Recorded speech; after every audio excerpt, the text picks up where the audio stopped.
सभी प्यारे साथियों को अनुसर का नमस्कार। यूपीटीजीटी साइंस के एग्जाम में अक्सर आपने नोट किया है कि पेपर का जो पैटर्न रहता है वो फिजिक्स और केमिस्ट्री पर जो डिपेंडेंट तो रहता ही, यानी कि इसके अंदर दो पार्ट रहते हैं।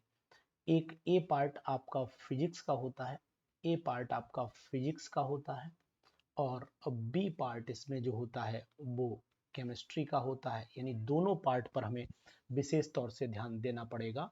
लेकिन हम यहाँ पर आपसे बात करेंगे कि अगर हम फिजिक्स और केमिस्ट्री की बात करें, यहाँ पर एक चीज़ बहुत इंपॉर्टेंट बताएंगे। अगर आप टीजीटी बीएससी टीजीटी साइंस आप तभी दे सकते हैं जब बीएससी में आपके पास में फिजिक्स होना चाहिए और फिजिक्स के साथ में केमिस्ट्री होना चाहिए, तब आप टीजीटी साइंस का एग्ज़ाम दे पाएंगे। या फिर आपके साथ में केमिस्ट्री के साथ में मैथमेटिक्स होनी चाहिए, या फिर आपके साथ में जो है वो फिजिक्स और मैथ होनी चाहिए। फिजिक्स और मैथ यानी कि ओवरऑल अगर ये सब्जेक्ट का कॉम्बिनेशन आपके साथ में है तब आप टीजीटी साइंस के लिए एलिजिबल है। लेकिन अगर आपने बीएससी जेडबीसी ग्रुप से कर रखी है, तो अभी तक बायोलॉजी के लिए यानी टीजीटी बायोलॉजी के लिए एलिजिबल थे। लेकिन आने वाले समय में ये कन्वर्जन भी टीजीटी साइंस में हो जाएगा, ये भी निश्चित है, ये टीजीटी साइंस में हो जाएगा। तो इस बात का आपको ध्यान देना पड़ेगा कि हम लोग आज डिस्कशन करेंगे केमिस्ट्री के इंपॉर्टेंट टॉपिक्स पर। यानी टीजीटी के लिए अगर केमिस्ट्री के कौन कौन से टॉपिक्स लगाए जाएं कि टीजीटी आसानी से क्वालिफाई हो जाए और उनके क्वेश्चंस भी इजी वे में हमसे हो जाए। तो आज हम लोग बात करेंगे important topics of TGT chemistry. Important कौन कौन से होंगे? इंपॉर्टेंट का मतलब है कौन कौन से टॉपिक हमें पढ़ने चाहिए। तो यहाँ पर मैं इंपॉर्टेंट टॉपिक से रिलेटेड बात आपसे इस वीडियो के अंदर करूंगा। तो आप बिल्कुल बेफिक्र रहिए और मेरे साथ बने रहिए, पूरी वीडियो को ध्यान से देखिएगा तो आपको टीजीटी साइंस में मेनली केमिस्ट्री पर भी आपको बहुत सारी बातों की जानकारी आपको दूंगा। सबसे पहले मैं आपको बताऊंगा कि हम लोग मेटल्स और नॉन मेटल्स और उनके कंपोजिशन के बारे में जरूर पढ़ें। यानी कि सबसे पहला टॉपिक मैं आपको बताने की कोशिश करूंगा कि आप मेटल्स के बारे में जानकारी इकट्ठी करें, नॉन मेटल्स के बारे में जानकारी इकट्ठी करें। यानी कहने का मीनिंग है आप मेटल्स और नॉन मेटल्स की डिटेल को अच्छे से पढ़ लीजिए, आप पे क्वेश्चन यहाँ पर मिलना तय हो जाएगा। एग्जाम्पल के तौर पे बात कर सकता हूँ कि अगर एक कॉन्फ़िगरेशन दे दिया जाए, यानी कि यहाँ पर कॉन्फ़िगरेशन दे दिया argon argon 3D argon 3D 9 और 4s 0, और पूछ लिया जाए कि बताइए कि ये मेटल है कि नॉन मेटल, तो आप आसानी से बता देंगे कि आउटर मोस्ट इलेक्ट्रॉन डी में जा रहा है, यानी कि ये मेटल होगा। मेटल के आउटर मोस्ट में अधिकतर 1 2 3 इलेक्ट्रॉन्स रहते हैं, ये बात भी आपको पता रहना चाहिए। इसी साथ में मैं आपसे ये भी सलाह दूंगा कि सेकंड जो इम्पोर्टेंट टॉपिक हो सकता है वो कौन सा हो सकता है।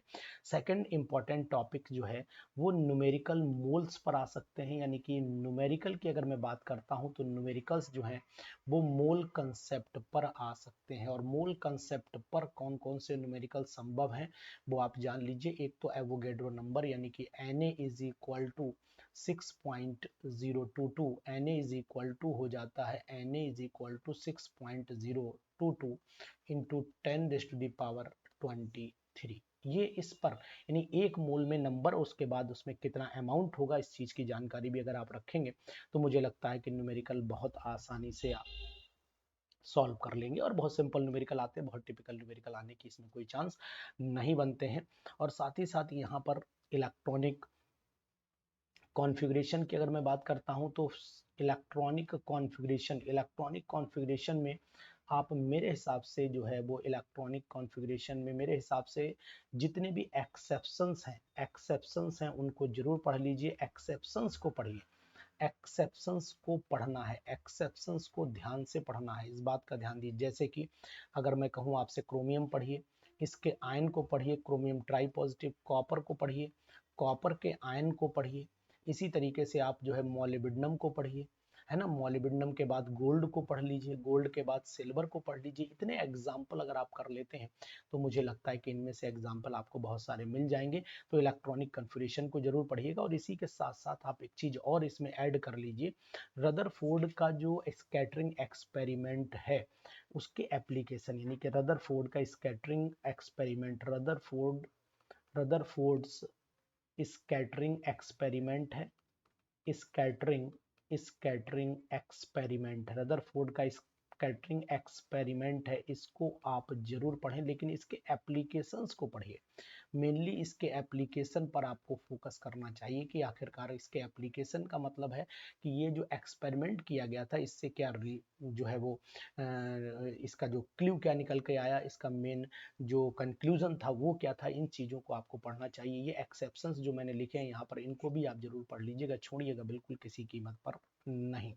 इसी के बाद चले आइए, इसी में 4th नंबर में आपको डी ब्रोगली पर क्वेश्चन जरूर आ सकता है, तो डी ब्रोगली इक्वेशन को पढ़ना पड़ेगा आपको। डी ब्रोगली इक्वेशन, और डी ब्रोगली इक्वेशन क्या कहती है आपको पता है कि मैटर जो है वो दोनों तरह बिहेव करता है, यानी particle as well as wave दोनों की तरह बिहेव करता है मैटर। इस पर अभी आपको क्वेश्चन अपडेट मिल सकता है। डी ब्रोगली की equation lambda is equal to H/m into c, इस इक्वेशन पर भी न्यूमेरिकल आ सकता है, या इक्वेशन डायरेक्ट भी पूछी जा सकती है, इस बात का भी आपको ध्यान देना पड़ेगा। तो H/P भी इसको लिखा जाता है, तो ये भी ध्यान से पढ़िएगा। डी ब्रोगली की इक्वेशन के साथ में जो रूल्स हैं उनको बिल्कुल नहीं छोड़िएगा, जैसे हुंड के रूल पर क्वेश्चन आ सकता है, पाउली के एक्सक्लूजन प्रिंसिपल पर आ सकता है, हाइजनबर्ग पर भी आ सकता है। हाइजनबर्ग तो अक्सर बहुत इंपॉर्टेंट, हाइजनबर्ग्स अनसर्टेनिटी प्रिंसिपल बोला जाता है, इसको मैं स्टार बना करके इंपॉर्टेंट की कैटेगरी में ले जाऊंगा, तो इनको आप जरूर पढ़ लीजिएगा, छोड़िएगा नहीं, छोड़ना किसी कीमत पर नहीं। इसी के बाद हाफ लाइफ और रेडियो एक्टिविटी के टर्म में चले आते हैं, तो यहाँ पर 5 नंबर पर मैं अगर लिखता हूँ तो यहाँ लिख देता हूँ कि हाफ लाइफ, यहाँ पर हाफ लाइफ पर चला आता हूँ, half life and radio active nature. Half life और रेडियो एक्टिव नेचर में अगर मैं बात करता हूँ, तो half life radio active nature में आपको जो ध्यान रखना है वो एक तो हाफ लाइफ का फार्मूला याद रखना है, यानी कि यहाँ पर फार्मूले पर विशेष ध्यान दीजिएगा, फार्मूला जरूर ध्यान देना है। रेडियो एक्टिव नेचर में आप कार्बन डेटिंग को पढ़ लीजिएगा, क्वेश्चन आ सकता है कार्बन डेटिंग पर, इस बार क्वेश्चन आने की संभावना पूरी है, इसलिए इसको छोड़ना नहीं है आपको। और यहीं पर आइसोटोप आइसोबार के टर्म को, आइसोटोप के एग्जाम्पल को आप जरूर पढ़ लीजिए, छोड़ना नहीं, एग्जाम्पल आपको बिल्कुल डिट्टो छापना है। और इनमें से एक चीज और याद रखिएगा, जो आर्टिफिशियल रेडियो एक्टिविटी उस पर भी क्वेश्चन बन सकता है, तो यहाँ पर मैं आर्टिफिशियल रेडियो एक्टिविटी इसके टर्म को भी इंपॉर्टेंट टर्म भी घोषित कर रहा हूँ, रेडियो एक्टिविटी को भी इंपॉर्टेंट टर्म में ले जा करके रख रहा हूं। तो यहाँ पर मैं रेडियो एक्टिविटी रिप्रेजेंट कर देता हूँ, रेडियो एक्टिविटी का टर्म भी इसमें ऐड कर देता हूँ, तो यहाँ इसको मैं इंपॉर्टेंट भी ले जा रहा हूँ। तो ध्यान दीजिए, हाफ लाइफ और रेडियो एक्टिविटी को जरूर पढ़िएगा। इसी के बाद केमिकल बॉन्डिंग का चैप्टर अगर आपने बढ़िया से कर लिया ना, तो फिर मान के चलिए सिलेक्शन कोई नहीं रोक पाएगा, 100% यहाँ से क्वेश्चन बनता है केमिकल बॉन्डिंग। अब केमिकल बॉन्डिंग में आपको 12th की जो बुक है, 12th की बुक केमिकल बॉन्डिंग में 12th की बुक को ध्यान देना। केमिकल बॉन्डिंग में क्लास 12th की किताब आप उठा लीजिए, क्लास 12th की किताब को पढ़ें, और क्लास 12th की किताब के साथ साथ कुछ और भी आपको नोट्स में बताऊंगा कौन कौन सी किताबों को आपको पढ़ना चाहिए, उस पर भी मेरी एक बहुत बड़ी वीडियो आपके सामने आएगी, और उस वीडियो में मैं आपको समझाऊंगा कि आखिरकार यूपी टीजीटी निकालने के लिए हमें किन किताबों का अध्ययन करना चाहिए, इस पर भी मैं आपसे डिस्कशन करूंगा। अब इसमें कौन कौन सी चीजें आ सकती हैं वो भी आप समझिएगा। देखिए, एक तो सबसे इंपॉर्टेंट है कि इसमें हाइब्रिडाइजेशन आ सकता है। हाइब्रिडाइजेशन में मेनली जो आने के चांस है, वैसे तो बहुत बड़ा टॉपिक है हाइब्रिडाइजेशन, लेकिन यहाँ पर हाइब्रिडाइजेशन में जो फोकस करें आप, वो मेनली sp पर करें, sp2 पर करें, sp3 पर करें, और साथ ही साथ में एक और कर लें dsp3, इस पर कर लें, तो इनमें से मुझे उम्मीद है कि मिल जाएगा। बाकी एग्जाम्पल पढ़ने की आपको बहुत ज़रूरत यहाँ पर नहीं पड़ेगी। यहीं पर दूसरा टॉपिक जो है वो आपको मेरे हिसाब से जो करना चाहिए, वो आपको इनर्ट पेयर इफेक्ट, इस पर भी क्वेश्चन बन सकता है। इनर्ट पेयर इफेक्ट पर भी क्वेश्चन आ सकता है, और साथ ही साथ स्क्रीनिंग इफेक्ट भी पढ़िए, स्क्रीनिंग इफेक्ट भी आप ध्यान से पढ़ लीजिए। तो ये इंपॉर्टेंट 2 टॉपिक हैं जिनकी उम्मीद है इन पर क्वेश्चन छोटा मोटा बन करके आएगा, तो इन दोनों टॉपिक को बहुत ध्यान से पढ़ लीजिएगा।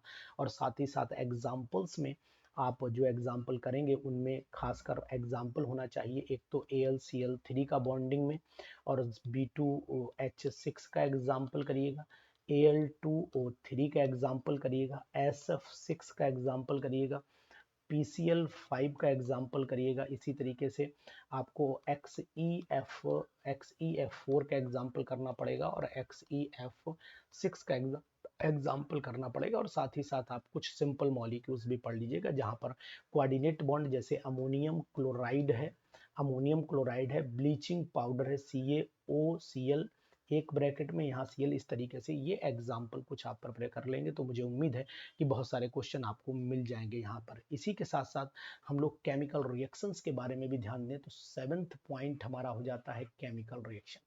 केमिकल रिएक्शंस में हम लोगों को क्या पढ़ना पड़ेगा, केमिकल और रिएक्शंस में हम लोगों को क्या ध्यान देना चाहिए, वो चीज भी हमें फोकस कर लेनी चाहिए। तो देखिए केमिकल रिएक्शन में आपको बहुत ज़्यादा परेशान होने की ज़रूरत नहीं है। यहाँ पर आप जो टाइप्स ऑफ रिएक्शंस हैं उनको पढ़ लीजिए। यानी टाइप्स ऑफ रिएक्शंस में ज़्यादा फोकस करती हैं वो डिकम्पोजिशन रिएक्शन, एक तो बहुत ज़्यादा पूछी जाती है, डिकम्पोजिशन रिएक्शन पूछी जाती है। Number 2 disproportionation reaction, disproportionation reaction भी पूछी जाती है, डिसप्रपोर्शनेशन रिएक्शन पूछी जाती है। और तीसरी जो रिएक्शन के चांस बनते हैं वो चांस बनते हैं आपके थर्मोडायनेमिक्स से जुड़ी हुई रिएक्शन, यानी कि एक्सोथर्मिक रिएक्शन कौन सी होती हैं और साथ में एंडोथर्मिक रिएक्शन कौन सी होती है। तो बहुत ज़्यादा रिएक्शंस के से आप बचें और इन दो रिएक्शंस पर भी पूरी तरीके से फोकस करें। और यहाँ पर मेनली डिकम्पोजिशन रिएक्शन और एक सब्स्टिट्यूशन का भी थोड़ा सा ख्याल आपको रखना पड़ेगा। तो मैं यहाँ पर उम्मीद करता हूँ कि सब्स्टिट्यूशन रिएक्शन भी मैं यहाँ लिख दूंगा, सब्स्टिट्यूशन और रिएक्शन का भी आप ख्याल रखिएगा। तो ये ध्यान दीजिए, 7वां टॉपिक हमारा हो गया है। और अब चलते चलते मैं आपको बताता हूँ कुछ टॉपिक नंबर 8। टॉपिक नंबर 8 से हमें क्या पढ़ना पड़ेगा, देखिए इलेक्ट्रोकेमिस्ट्री की अगर बात आती है और पीरियोडिक टेबल की बात आती है तो इलेक्ट्रोकेमिस्ट्री और पीरियोडिक टेबल ये दोनों ही अपने में बहुत इंपॉर्टेंट चैप्टर हैं। तो यहाँ पर मैं पहले पीरियोडिक टेबल की बात कर लेता हूँ कि पीरियोडिक टेबल में आपको क्या पढ़ना चाहिए। पीरियोडिक टेबल में सबसे पहले आपको जितने भी आयनिक यानी एलिमेंट की प्रॉपर्टीज हैं, प्रॉपर्टीज ऑफ एलिमेंट, अगर मैं बात करता हूँ प्रॉपर्टीज ऑफ एलिमेंट पर चले जाइएगा तो प्रॉपर्टीज ऑफ एलिमेंट में आप ध्यान देंगे, एक तो नंबर 1 आयनाइजेशन पोटेंशियल को पढ़ें, नंबर 2 आप इलेक्ट्रॉन नेगेटिविटी को पढ़ें, नंबर 3 आप इलेक्ट्रॉन एफिनिटी को पढ़ें। ये 3 तो आपको 100% पढ़ने और साथ में ही आप इसकी ऑक्सीडाइजिंग और रिड्यूसिंग प्रॉपर्टी को भी पढ़ लीजिएगा। तो यहाँ पर लिख देता हूँ oxidising and reducing property, oxidising and reducing property को भी आप पढ़ लीजिएगा ध्यान से, ठीक है। इसी के साथ साथ आपको जो एक्सेप्शंस हैं उनको नहीं छोड़ना, तो यहाँ पर मैं लिख देता हूँ कि एक्सेप्शंस आपको जरूर पढ़ना। जितने एक्सेप्शंस पीरियोडिक टेबल में हो, चाहे वो आयनाइजेशन पोटेंशियल से जुड़े हुए हो, चाहे वो इलेक्ट्रॉन नेगेटिविटी से जुड़े हुए हो, चाहे वो इलेक्ट्रॉन एफिनिटी से जुड़े हुए हो, इन सभी एक्सेप्शंस को बढ़िया करके तैयार कर लेना, क्योंकि यहाँ से क्वेश्चन मिलने के चांस है। और साथ ही साथ एक ऑक्सीडेशन स्टेट, एक्सेप्शन में ऑक्सीडेशन स्टेट से भी क्वेश्चन आ सकता है कि ये बताइए कि कौन सा एलिमेंट है जो केवल +3 ही शो करता है, कौन सा है +2 +5 भी शो करता है। इस तरीके के एक्सेप्शंस ऑक्सीडेशन स्टेट के एग्जाम में आ सकते हैं, इन पर आप ध्यान दीजिएगा। और इलेक्ट्रोकेमिस्ट्री से अगर मैं बात करता हूं तो ऑक्सीडेशन नंबर से जुड़ा हुआ क्वेश्चन बचेगा नहीं, बिल्कुल 100% आना है। तो यहाँ पर नोट कर सकते हो कि अगर मैं इलेक्ट्रोकेमिस्ट्री की बात कर रहा हूँ तो इलेक्ट्रोकेमिस्ट्री को आप एक काम और कर लीजिए, इलेक्ट्रोकेमिस्ट्री के साथ में रेडॉक्स चैप्टर भी पढ़ लीजिए। इलेक्ट्रोकेमिस्ट्री के साथ में आपको रेडॉक्स भी पढ़ लेना है। और रेडॉक्स में क्या चीज़ है कि भाई यहाँ पर एक तो नस्ट इक्वेशन को याद रखना कि नस्ट इक्वेशन क्या होती है, नस्ट इक्वेशन को आपको पढ़ना पड़ेगा कि आखिरकार नस्ट इक्वेशन है क्या, ठीक है। इसे पढ़ लीजिएगा नस्ट इक्वेशन को। और इसी के चलते चलते नस्ट इक्वेशन के साथ में इलेक्ट्रोड पोटेंशियल से ज़्यादा इंपॉर्टेंट बन जाती है इलेक्ट्रोकेमिकल सीरीज। इस पर भी क्वेश्चन आना है, इलेक्ट्रोकेमिकल सीरीज पर भी क्वेश्चन आना लगभग और लगभग निश्चित है। तो यहाँ पर नस्ट इक्वेशन पर चले आइए, यहाँ इलेक्ट्रोकेमिकल सीरीज से जुड़े हुए क्वेश्चंस को कर लीजिएगा। नंबर 1 ये हो गया और नंबर 2 आपका चल देते हैं नेक्स्ट कंडीशन में। नंबर 2 पर जो मुझे इम्पोर्टेंट लग रहा है मैं आपको बता रहा हूँ, इसके साथ में आपको जो सेल बैटरीज के बारे में भी, यानी कि जो हमारा इलेक्ट्रोकेमिकल सेल है इनको पढ़ लीजिएगा।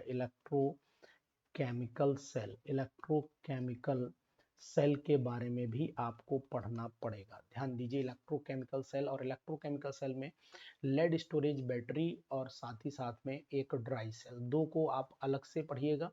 गैल्वेनिक सेल तो पढ़ना ही है, यानी कि इलेक्ट्रोकेमिकल सेल का मतलब है गैल्वेनिक सेल, और गैल्वेनिक सेल की जो रिएक्शंस है, चाहे वो कैथोड पे एनोड पे है, इनके साथ में आप ड्राई सेल को पढ़ लीजिएगा। ड्राई सेल और साथ में ही लेड स्टोरेज बैटरी, यानी कि लेड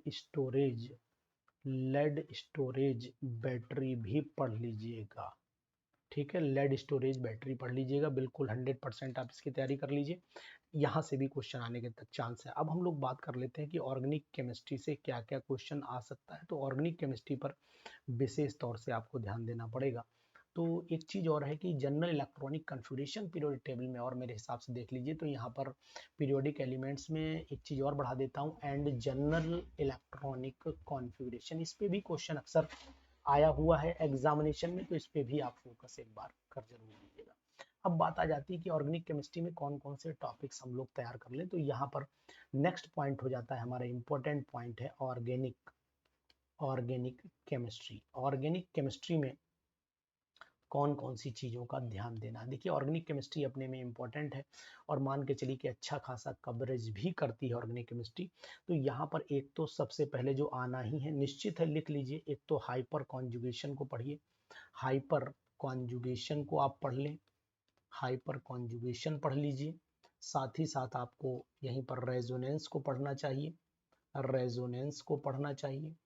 तीसरा, आपको इलेक्ट्रोमेरिक इफेक्ट और इंडक्टिव इफेक्ट को पढ़ना चाहिए, electromeric and inductive effect, I effect, तो इसको आप पढ़ लीजिए। ठीक है, और फोर्थ पॉइंट पर चले आइए, यहाँ पर कार्बोनियम और कार्बेनाइन की स्टेबिलिटी पढ़ना है। स्टेबिलिटी किसकी पढ़नी है? Stability of carbonium ion and carbanion, इन दोनों की स्टेबिलिटी को ध्यान से आप पढ़िएगा, एक बात ध्यान दीजिएगा। इसी के साथ आइसोमेरिज्म पर भी आपको ध्यान देना है। आइसोमेरिज्म में किसी के आइसोमर पूछे जा सकते हैं, तो आइसोमेरिज्म में आइसोमर कैसे कैलकुलेट करते हैं, इस पर ध्यान देना है। आइसोमर की कैलकुलेशन जिसमें मेनली ज्योमेट्रिकल और ऑप्टिकल ज़्यादा आएंगे, तो ज्योमेट्रिकल और ऑप्टिकल पर ही फोकस करिए, बाकी और परेशान होने की ज़रूरत आपको नहीं है। कॉमन प्रॉपर्टीज़, जो जनरल प्रॉपर्टीज़ होती हैं वो देख लीजिएगा, एल्डिहाइड कीटोन कार्बोक्सिलिक एसिड की। तो कॉमन प्रॉपर्टीज़ का मतलब है कॉमन रिएक्शंस देखिएगा, कॉमन रिएक्शंस देख लीजिएगा किसकी, नंबर 1 एल्कोहल्स की आप देख सकते हो कि सर एल्कोहल्स देख लें। दूसरी बात, एल्डिहाइड कीटोन का पूरा चैप्टर कर लीजिए, इसी में कवरेज हो जाएगा, aldehyde ketone and carboxylic acid. मुझे उम्मीद है कि अगर आपने ये वाला चैप्टर कर लिया तो फिर ये भी उम्मीद करता हूँ कि 100% चाहे वो अल्कोहल की रिएक्शन हो वो भी कवरेज हो जाएंगी, कार्बोक्सिलिक एसिड की भी हो जाएंगी, कीटोन्स की सभी रिएक्शन यहीं से कन्वर्ट हो जाएंगे, और इनके डेरिवेटिव भी आप देख लीजिएगा, डेरिवेटिव। तो यहाँ से मैक्सिमम कवरेज आपका रिएक्शन का मिलेगा, तो जिनसे आपको फायदा होगा। और लास्ट में एक छोटा सा टॉपिक जरूर पढ़ना है जिसका नाम है benzene and it's derivative, benzene and it's derivative. इसके आपको जो है वो क्वेश्चंस कर लेने हैं, और ये क्वेश्चन से आपको 100% MCQs मिलेंगे। अब एक चीज आपको बताता हूँ, अगर आपको इनसे जुड़े हुए क्वेश्चन से आपको डिटेल में समझना है तो हमारी टेस्ट सीरीज भी है, TGT साइंस, यानी TGT साइंस की टेस्ट सीरीज है, और इस TGT साइंस की टेस्ट सीरीज में केमिस्ट्री के साथ में फिजिक्स के भी क्वेश्चंस लगे हुए हैं, केमिस्ट्री के साथ में फिजिक्स के भी क्वेश्चंस MCQs में दिए गए हैं।